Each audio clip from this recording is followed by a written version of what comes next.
Hello भाई, क्या हाल है? आज हम आपको एक ऐसे व्यक्ति की कहानी बताने वाले हैं जिसने सारे देश की तकदीर बदल दी, जिसने अपनी किस्मत के साथ-साथ देश की तकदीर को भी लिख डाला। ये कहानी है उस खास इंसान की जिसको बचपन में पानी छूने तक नहीं दिया गया, लेकिन आगे चलकर वही इंसान बना भारत का संविधान निर्माता। जी हाँ, आप सही सोच रहे हैं। हम बात कर रहे हैं डॉक्टर भीमराव अंबेडकर की, जिसका जन्म और बचपन के कड़वी सच्चाई के बारे में आज बताने वाला हूँ आपको। तो इसे ध्यान से सुनना। तो उनका जन्म 14 अप्रैल 1891 में महू मध्य प्रदेश में हुआ था। उनका जन्म बहुत ही नीच और दलित परिवार में हुआ था और बच्चे का नाम रखा गया भीमराव। लेकिन ये जन्म उनके लिए बहुत ही कठिन था और वो आसान नहीं था, क्योंकि उन्हें पानी तक छूने की इजाज़त नहीं थी, पानी को पीने की इजाज़त नहीं थी। कोई भी उन्हें शिक्षक छूना नहीं चाहता था, उन्हें सबसे अलग बैठाया जाता था।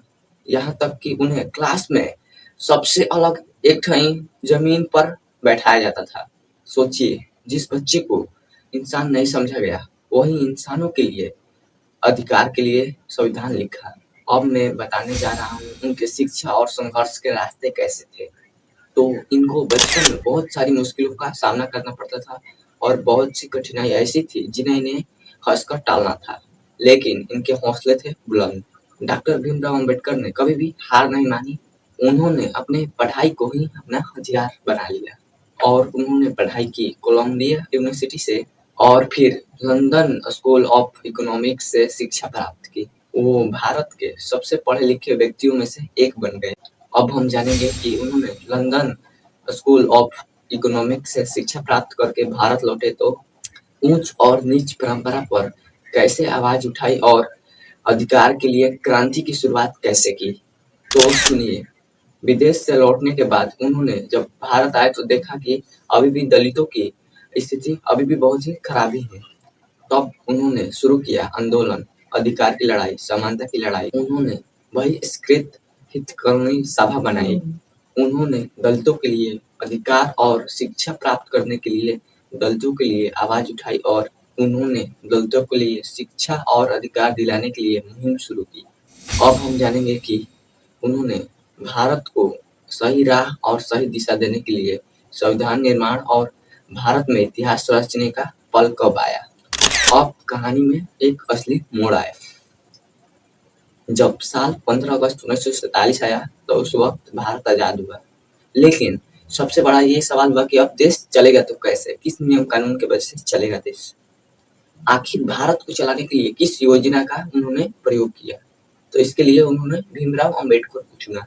तब डॉक्टर भीमराव अम्बेडकर ने भारत के लिए जो संविधान लिखा, जिससे कि देश चल सके, और संविधान लागू हुआ 26 जनवरी 1950 को। इसीलिए इस दिन को झंडा फहराते हैं और 15 अगस्त को भी झंडा फहराते हैं, क्योंकि उस दिन देश आजाद हुआ था और 26 जनवरी 1950 को हमें एक नया नियम मिला, हमें एक नया देश चलाने का उपाय मिला, जिससे कि देश आगे चल सके। इसे समझदारी का भी दिन मान सकते हैं और वो उसको आजादी का दिन मान सकते हैं। उस दिन हमें स्वतंत्रता मिली, इस दिन हमें नया नियम और देश चलाने के उपाय मिले। इसलिए आपसे कोई भी पूछे कि 26 जनवरी क्यों मनाते हैं, तो आपको शायद ये पता होना चाहिए कि इस वक्त हमारा देश का संविधान लागू हुआ था। इस दिन ही हमें देश को एक नया नियम मिला देश चलाने के लिए। ये मिला 26 जनवरी 1950 को ये नियम लागू हुआ और डॉक्टर भीमराव अम्बेडकर ने इस देश को चलाने की समस्या को बड़े ही गहराई से लिया।